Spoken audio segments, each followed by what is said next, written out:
They called them the Impossible Twins. 12 nannies had quit in 6 months, some in tears, some in fury, and one who left without even collecting her last paycheck. No one lasted more than 5 days with them. And when the general himself issued a notice seeking anyone brave enough to try, people across the base laughed. But everything changed the day a quiet, tired single dad stood at the general's gate, holding a lunchbox in one hand and a folded American flag in the other. He didn't come for a job. He came for a miracle. And no one, not even the general, knew that the twins were about to meet the only man capable of breaking their walls. Because he was a broken man himself.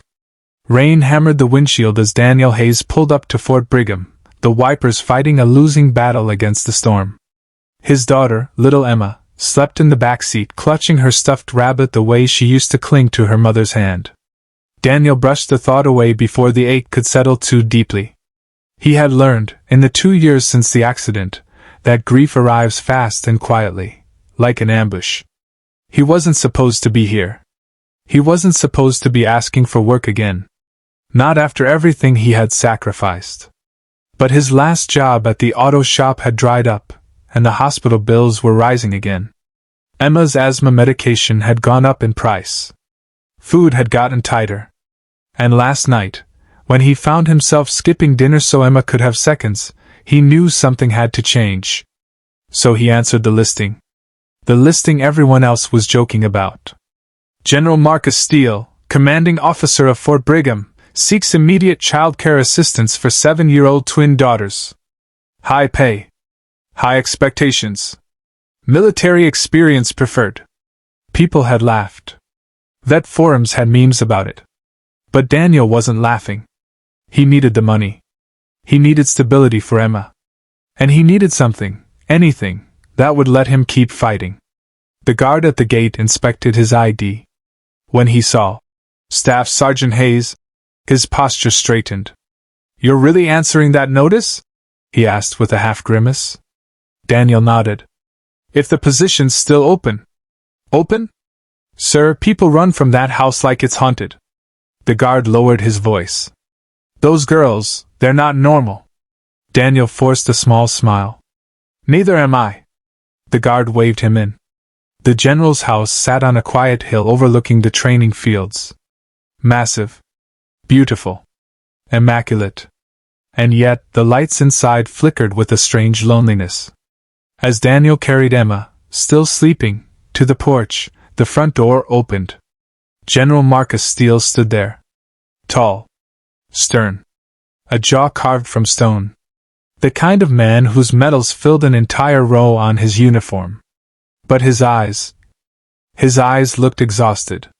"You're Hayes." It wasn't a question. "Yes, sir." "You brought your daughter." "Yes, sir." "I don't have childcare at the moment." The general studied Emma's small hand curled on Daniel's shoulder.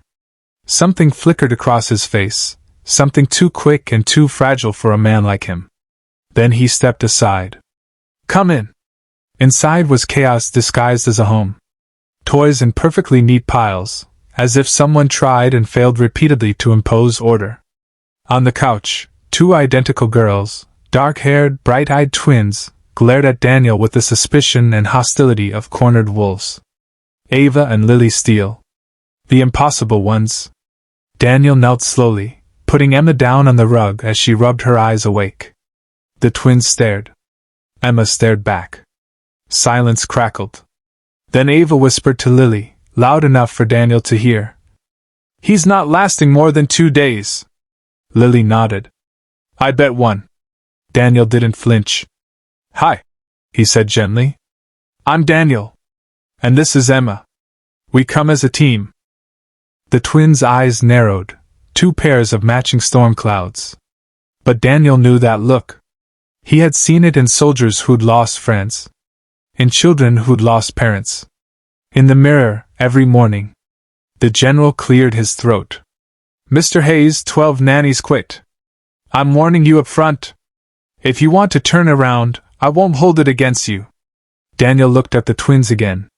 Their defiance wasn't normal mischief. It was armor. "I don't quit on kids," Daniel said softly.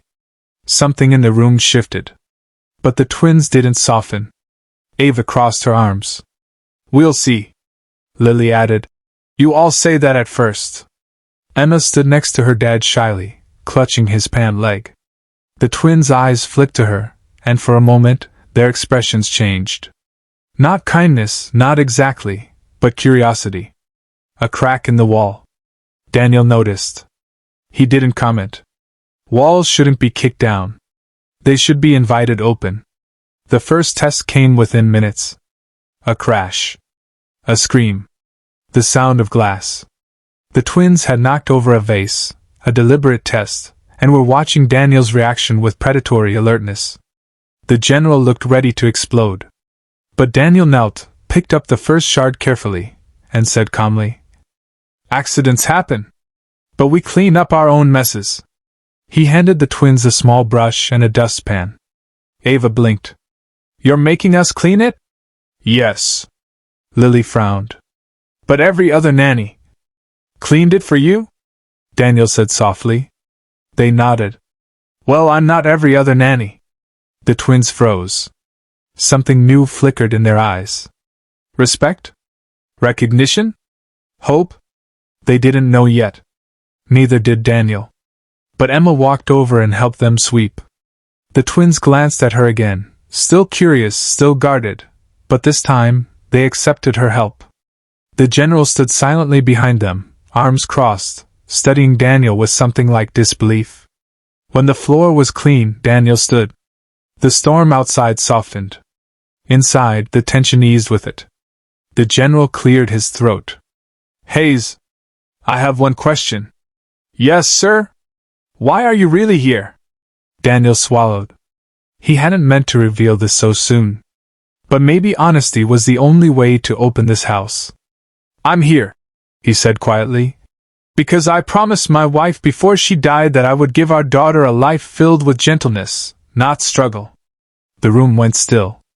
Ava and Lily looked at him, really looked, maybe for the first time. The general lowered his eyes.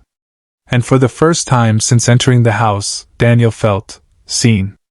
Morning light crept into the Steele household, revealing a tension that had settled like fog overnight. Daniel woke early, made breakfast for Emma, and found himself preparing 2 extra plates, instinctively, before realizing the twins were already awake, sitting silently at the table. They weren't misbehaving. They weren't throwing things. They weren't shouting. They were waiting. A test? An invitation? He couldn't tell. Good morning, Daniel said softly, placing pancakes in front of them. Ava stared at the plate as if it were a puzzle. Lily narrowed her eyes. We don't eat pancakes, Lily said. Daniel nodded. Okay. He took the plates back. The twins frowned in confusion. What are you doing? Ava asked. You said you don't eat them. I believe you. The twins exchanged glances, thrown off balance. No one believes us, Lily muttered. Daniel shrugged. Everyone deserves to be believed the first time. For the first time, something vulnerable rippled across their faces, as if someone had opened a window in a locked room. Just then, the general entered.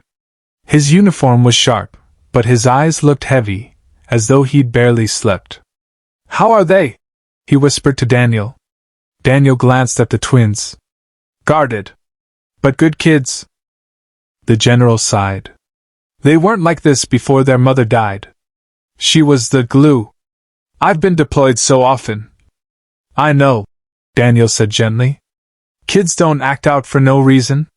When Daniel turned back, he saw the twins watching him with a mixture of suspicion and longing. Not for pancakes. For something much deeper. Connection. The general left for the base shortly after, leaving Daniel alone with 3 girls who were, together, more unpredictable than a battlefield. It didn't take long for the next challenge. Follow us, Ava said suddenly. Where to? Daniel asked. You'll see. Lily smirked. If you're brave.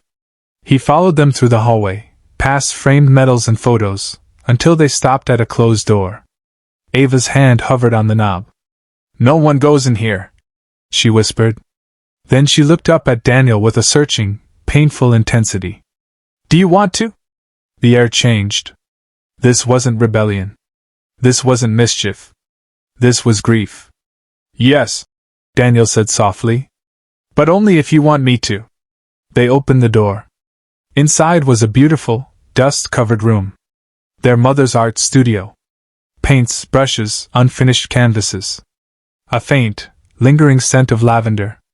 Emma walked in beside Daniel, quiet, respectful, sensing the sacredness of the space. We come here when we miss her, Lily whispered. Daniel nodded slowly. And what do you do when it hurts too much? Ava looked down. We break things, Lily whispered. We scare people away. Daniel stepped between them, lowering himself to their level. I used to do the same, he said. The twins looked up sharply. When my wife died, I shut everyone out. I snapped. I yelled. I pushed people away because it felt safer than being left again. He took a slow breath. Pain makes us do impossible things. But love makes the impossible things worth trying. The twins stared at him. Emma slipped her small hand into Lily's. Lily didn't pull away. Ava blinked back tears she refused to let fall. Then, quietly, trembling, she whispered, Are you going to leave too? Daniel felt the question hit him like a blast. No, he said.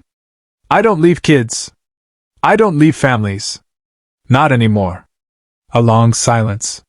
Then Ava stepped forward and hugged him. A sudden, desperate, aching hug, small arms clinging to him with the force of a child who had held on for too long and finally found a safe place to collapse. Lily followed, hugging him from the other side.